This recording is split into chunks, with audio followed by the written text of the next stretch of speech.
सास बहू का लिव इन रिलेशन। नेहा खुले विचारों वाली लड़की थी। अरे नेहा, क्या दिन में सोती है? ससुराल में ऐसा नहीं चलेगा, वहां तो काम करना पड़ेगा। काम जितना काम होगा कर लूंगी माँ, पर अगर कोई ये कहे कि सारा आराम छोड़कर सिर्फ काम ही करना है तो ना भी ना, मुझे नहीं करनी शादी। अरे कैसी बात कर रही हो? अच्छा चलो जाकर नहा लो, मैं नाश्ता लगा देती हूँ, फिर तुम्हें कॉलेज भी तो जाना है। नेहा कॉलेज के लिए निकल जाती है। वो सोचने लगती है कि ससुराल में वो कैसे मैनेज करेगी। क्या हुआ नेहा, परेशान लग रही हो? अरे यार, तू तो मुझे जानती है ना, मुझे अपनी लाइफ बिल्कुल परफेक्ट चाहिए, लेकिन लग नहीं रहा लोग मानेंगे। यार, कहीं मेरी शादी ऐसे घर ना हो जाए जहां मेरी जिंदगी ही नरक हो जाए। अरे मैंने ना कल एक इंग्लिश फिल्म देखी थी, उसमें भी कुछ ऐसी ही समस्या थी हीरोइन की। अच्छा, तो फिर क्या किया उसने? उसने तो अपने होने वाले पति से साफ साफ कह दिया कि वो पहले उसके घर कुछ दिन तक बिना शादी के रह कर देखेगी, और अगर ठीक लगा तो ठीक, वरना तेरे मेरे रास्ते अलग। अरे हाँ यार, ये तो बिल्कुल सही आइडिया दे रही है तू मुझे। चल मैं तो चली, थैंक्स यार, तूने मेरी प्रॉब्लम सॉल्व कर दी। ये बोलकर नेहा खुशी खुशी वहां से निकल जाती है, लेकिन पीछे से उसकी सहेली कहती है, अरे नेहा, नहीं नहीं, कुछ नहीं सुनना मुझे। ये बोलकर वो वहां से चली जाती है। हे भगवान, पूरी बात सुने बिना ही चली गई। अरे वो तो विदेशी फिल्म थी, वहां सब चलता है, लेकिन ये तो भारत है, सभ्यता और संस्कारों वाला देश, जहां शादी से पहले लड़की को ससुराल में नहीं रखा जाता। खैर, नेहा मस्त होकर घर आती है। नेहा, कल तुझे लड़के वाले देखने आने वाले हैं, और हाँ, इस बार कोई बहाना नहीं चलेगा। हाँ हाँ, आने दो आने दो, मैं तैयार हूं शादी के लिए। अगले दिन लड़के वाले आते हैं, जहां लड़का कहता है, मुझे अकेले में लड़की से कुछ पूछना है। हाँ हाँ, क्यों नहीं बेटा, जाओ नेहा, घर तो दिखा दो इन्हें। नेहा भी खुश हो जाती है कि उसे मौका मिल गया है लड़के से अपनी शर्त रखने का। देखो, मुझे ना शादी से बहुत डर लगता है, पता नहीं कैसी लड़की आए, तालमेल बना पाए कि नहीं मेरे परिवार से। मैंने कई घरों में रोज का क्लेश होते देखा है। तुमने तो मेरे दिल की बात कर दी। मैं भी यही सोच रही थी कि भाई सास तो अच्छी होनी चाहिए, पति सपोर्ट करे ना करे, रहना तो पूरे दिन सास के साथ है। लेकिन मेरे पास ना इसके लिए एक बहुत अच्छा आइडिया है। अच्छा, कैसा आइडिया? क्यों ना शादी के पहले मैं कुछ दिनों तक तुम्हारे घर आकर रह लूं, तुम लोग मुझे समझ लेना, मैं तुम लोगों को समझ लूंगी। ठीक लगा तो शादी, वरना टाटा बाय बाय। क्यों? लड़के को नेहा की बात में दम लगता है।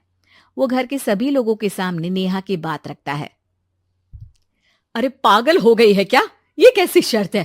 अरे शादी से पहले मैं क्यों तुझे किसी और के घर भेजूंगी रहने? अरे लड़की के ख्याल तो 20 साल आगे के हैं, इतनी भी खुले विचारों वाली लड़की नहीं चाहिए हमें। अरे माँ, क्या बुरा और गलत बोल रही है ये? रहना तो हम दोनों का है ना। कल को कोई परेशानी आई तो तुम सब तो ये बोलकर निकल जाओगे कि जिंदगी तुम लोगों को ही निभानी है। तुम लोगों को जो करना है करो। तब क्या करूंगा बताओ? सबके समझाने पर वो लोग मान जाते हैं। वाह, मैं 2-3 दिनों में पैकिंग कर लूंगी, तो आकर मुझे ले जाना। और नेहा पहुंच जाती है विशाल के घर। आओ आओ, ये रहा तुम्हारा कमरा। इस घर में तुम एज अ गेस्ट रहो, लेकिन माँ तुम्हें बहू की तरह ही ट्रीट करेंगी, और तुम भी उन्हें सास की तरह ही रखना। बस फिर क्या था, शुरू हो जाता है लिव इन सास बहू का ड्रामा। अरे चाय तो बना दे बहू। जी सासू माँ, अभी लाई। नेहा चाय लेकर आती है कि बस चाय लेकर आई हो, इसके साथ पकोड़े भी ले आती। लेकिन आपने तो बताया ही नहीं कि आपको चाय के साथ पकोड़े भी चाहिए। हाँ हाँ, अब तो पता चल गया ना। रात को खाना खाने के बाद नेहा किचन में खटर पटर कर रही होती है। क्या हो रहा है वहां नेहा? माँ जी, मैं ना रात को अदरक वाली चाय पीकर सोती हूँ, ये मेरी आदत है। अच्छा, तो जरा मेरे लिए भी बना देना। दोनों सास बहू रात को चाय पीती हैं। अगले दिन, नेहा, मैं मंदिर जा रही हूँ, मेरी साड़ी निकाल कर बेड पर रख दे। नेहा सास के लिए साड़ी निकाल कर रख देती है। वो देखती है कि उसके आने के बाद से सास ने घर का कोई भी काम करना छोड़ दिया है। यार मैं क्या करूं? ऐसा ससुराल तो मुझे नहीं चाहिए था जिसमें मैं ही सारा काम करूं। मैं तो ऐसा घर चाहती हूं जहां सास और बहू दोनों मिलकर किचन में काम करें। हे भगवान, रात को चाय पी ली, पेट में गैस बन गई, अब तो चला भी नहीं जा रहा है। मुझे तो ऐसी बहू चाहिए जो हेल्थ के प्रति कॉन्शियस हो, क्योंकि वो ठीक रहेगी तभी तो मैं ठीक रहूंगी। दोनों समझ जाती हैं कि वो लोग एक दूसरे के लिए नहीं बने हैं। अगले दिन, नेहा, जरा चाय तो ले आना। नेहा चाय के साथ चिला भी बनाकर ले आती है। सास खा पीकर सो जाती है। अगली सुबह, तेरी बुआ सास आ रही है, उसे मैंने तेरे बारे में बताया है। तभी वहां गंवार से एक महिला आ जाती है। चलो यहां से निकलो, कुछ नहीं है खाने के लिए, जाओ। ए नेहा, तमीज से बात करो, ये मेरी ननद यानी आशीष की बुआ है। हाय रे दैया, इतनी आकड़ वाली लड़की! अरे यही है ना जो शादी से पहले ही आकर बस गई है यहाँ पर। बस नहीं गई हूं, बसना है या नहीं ये डिसाइड करने आई थी, लेकिन इन लोगों के रिश्तेदार इतने गंवार हैं तो मैं तो ना कर रही इस घर में शादी। अरे भाभी, और क्या कमी थी हमारे आशीष में जो आपने ऐसी लड़की की शर्तों को मान लिया? अरे वो तो आशीष के कहने पर मैं झुक गई, वरना ऐसी लड़की को तो मैं घर में घुसने भी ना दूं।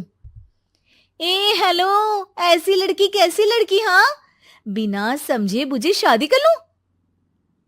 अब तो समझ गई ना कि हम लोग गांव के हैं।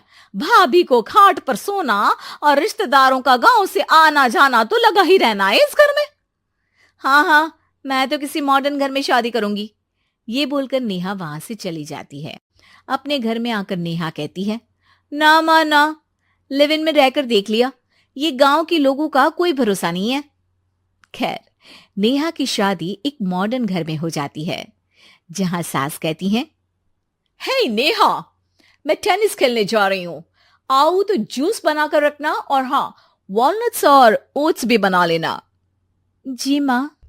माँ मॉम बोलो डार्लिंग, माँ इज ओल्ड फैशन। बेचारी नेहा सर पर हाथ रख लेती है।